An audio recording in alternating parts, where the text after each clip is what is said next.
Luis ক্লিচির iron বয় hand painted animated ফিচারের উত্তর ও Latin America, Bharat এবং দক্ষিণ পূর্ব এশিয়ার টিভির স্বত্ব কিনে নিয়েছে এখন সনি পিকচার্স ক্লাসিক্স। আয়রন বয় দর্শক এবং সমালোচক উভয়ের কাছেই প্রশংসিত এবং এবার আন্তর্জাতিক টিভি দর্শকদের জন্য উন্মুক্ত হবে। সনি পিকচার্স ক্লাসিক্স সম্প্রতি আয়রন বয় নামে লুইস ক্লিচির হ্যান্ড পেইন্টেড অ্যানিমেটেড ফিচারের উত্তর ও ল্যাটিন আমেরিকা, ভারত এবং দক্ষিণ পূর্ব এশিয়ার টেলিভিশন স্বত্ব কিনে নিয়েছে। 11 বছর বয়সের এক ছেলেকে কেন্দ্র করে এর গল্প, যিনি ফ্রান্সের গ্রামে বড় হচ্ছেন। ফিল্মটি প্রথমবার প্রদর্শিত হয়েছে কান ফিল্ম ফেস্টিভ্যালের আনসার্টেন রিগার্ড সাইড বারে। ক্লিচির প্রথম সিনেমা এটি, যেখানে তিনি একাই পরিচালক হিসেবে কাজ করছেন। এর আগে বহু বছর কাজ করেছেন পিক্সারে এবং অ্যানিমেটর ছিলেন ওয়ালে ও আপের মতো ফিচারে।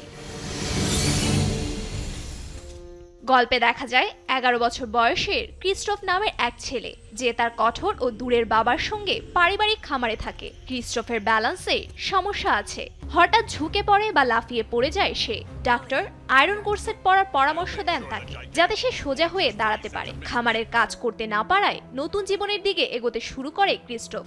সঙ্গীতের প্রতি আগ্রহ পায় এবং খুঁজে পায় নতুন বন্ধু। তবে এখন প্রশ্ন একটাই, কোরসেট কি সত্যি ক্রিস্টোফের জীবনের সমস্যার সমাধান করতে পারবে? সনি পিকচার্স ক্লাসিক্সের সাথে চুক্তি করেছেন প্লে টাইমের কো-সিইও নিকোলাস ব্রিগৌর রবার্ট। কান উৎসবে ফিল্মটি দেখানোর আগে আমরা জানতাম না যে খুব ভালোভাবেই গ্রহণ করা হবে এটি, কিন্তু এর সাফল্য আমাদের প্রত্যাশার চেয়েও বেশি হয়েছে, বিক্রি এবং আন্তর্জাতিক সংবাদ মাধ্যমের রিভিউ উভয় ক্ষেত্রেই। তাই স্বাভাবিকভাবেই আয়রন বয় এখন ইউএসএ সনি পিকচার্স ক্লাসিক্সের সঙ্গে যুক্ত হয়েছে।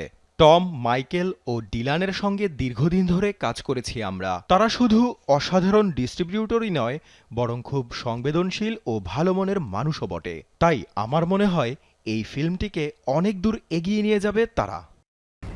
আয়রন বয় ফিল্মটি লিখেছেন লুইস ক্লিচি ও ফ্রাঙ্ক সালোমে দুজন মিলে।